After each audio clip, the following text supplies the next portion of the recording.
पास 2 बैल थे। उनके नाम थे हीरा और मोती। दोनों में बहुत प्यार था। वे नाद में एक साथ मुंह डालते और एक ही साथ मुंह हटाते। झुरी भी उनके चारे पानी का बड़ा ध्यान रखता। वह कभी भी उन्हें मारता पीटता नहीं था। इस कारण दोनों बैल भी झुरी को बहुत प्यार करते थे। एक बार झुरी की पत्नी का भाई गया दोनों बैलों को अपने साथ गांव ले जाने लगा। बैलों को बड़ा आश्चर्य हुआ कि वह उन्हें क्यों और कहां लिए जा रहा है। रास्ते में उन्होंने उसे बहुत तंग किया। मोती बाएं भागता तो हीरा दाएं। किसी प्रकार दोनों को लेकर गया। अपने घर पहुंचा। घर पहुंचकर गया ने उनके सामने रूखा सूखा भूसा डाल दिया, जिन्हें दोनों बैलों ने छुआ तक नहीं। रात होने पर बैलों ने वहां से भाग जाने का निश्चय किया। उन्होंने जोर लगाकर रस्सियां तोड़ डाली और भाग चले। सुबह उठकर जब झुरी ने उन्हें थान पर खड़े देखा तो वह सब कुछ समझ गया और प्यार से उन पर हाथ फेरने लगा। परंतु झुरी की पत्नी जल भुन गई। उसने उनके सामने रूखा सूखा भूसा डाल दिया। फिर भी वे खुश थे। अगले दिन गया फिर आया। इस बार वह बैलों को गाड़ी में जोत कर ले चला। रास्ते में मोती की इच्छा हुई कि गाड़ी गड्ढे में ढकेल दे, पर हीरा समझदार था। उसने गाड़ी संभाल ली और जैसे तैसे गया के घर पहुँचे।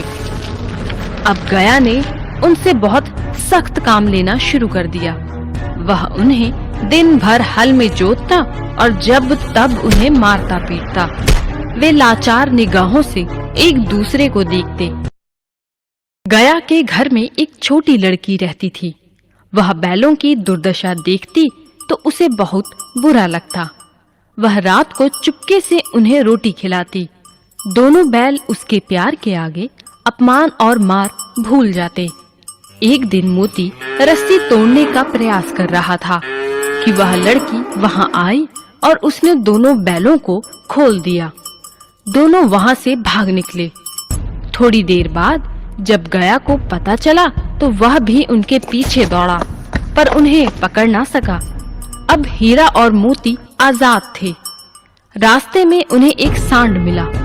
वह उनकी ओर लपका तो हीरा मोती के होश उड़ गए। भागना बेकार था, इसीलिए दोनों ने साहस से काम लिया। सांड ने आकर हीरा पर वार किया तो मोती ने उस पर पीछे से सींगों से चोट की। सांड घबराया। वह किसी एक को तो मारकर कचूमर निकाल देता, पर यहाँ तो 2 थे। मोती कुछ दूर उसके पीछे दौड़ा, पर हीरा ने उसे दूर न जाने दिया। दोनों अब बड़े प्रसन्न थे। आगे चले तो रास्ते में मटर का खेत दिखाई दिया। भूख तो लग ही रही थी। हरी हरी मटर देखकर उनकी भूख और भी तेज हो गई। वे खेत में घुस गए मटर खाने। अभी पेट भरा भी न था कि खेत के रखवाले ने उन्हें देख लिया। उन्होंने उन्हें चारों ओर से घेरकर पकड़ लिया और कांजी हौस में बंद करा दिया। हीरा और मोती ने देखा कि कांजी हौस में और भी कई जानवर थे। भैंसे, घोड़े, गधे, बकरियां आदि, सब के सब कमजोर और दुबले पतले। वहां किसी के लिए न चारे का प्रबंध था न पानी का। यहाँ कहाँ आ फंसे, उन्होंने सोचा। रात हुई। मोती ने हीरा से कहा, अगर दीवार तोड़ दी जाए तो बाहर निकलना आसान हो जाएगा। उसने सींगों से दीवार गिराने का प्रयत्न किया।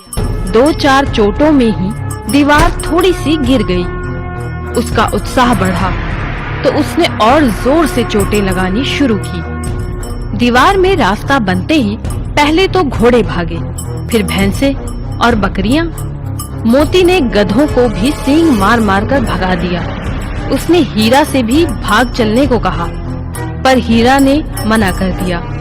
सुबह होने पर कांची हौस वालों ने देखा तो उन्हें बड़ा आश्चर्य हुआ। उन्होंने हीरा और मोती को नीलाम कर दिया। नीलामी में सबसे ऊंचा ऊंची बोली बोलकर एक व्यापारी उन्हें खरीद ले गया। उन दोनों को अपने गांव की ओर ले चला। मार खाते और भूख सहते सहते दोनों बहुत कमजोर हो गए थे। उनकी हड्डियां निकल आई थी। भूख प्यास से व्याकुल बैलों में कुछ भी दम बाकी नहीं था। वे चुपचाप व्यापारी के साथ चलने लगे। रास्ता उन्हें जाना पहचाना लगा तो न जाने कहां से दम आ गया। वे दोनों तेजी से भागे, आगे आगे बैल, पीछे पीछे व्यापारी। पर जब तक वह उन्हें पकड़े तब तक दोनों बैल अपने घर पहुंच चुके थे। बैलों को वापस देखकर झूरी को बड़ी खुशी हुई।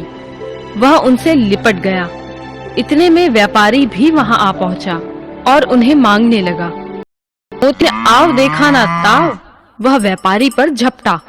व्यापारी जान बचाकर वहां से भागा। झूरी की पत्नी भी वहां आ गई और उसने दोनों बैलों के माथे चूम लिए। हमें जानवरों से भी प्यार करना चाहिए।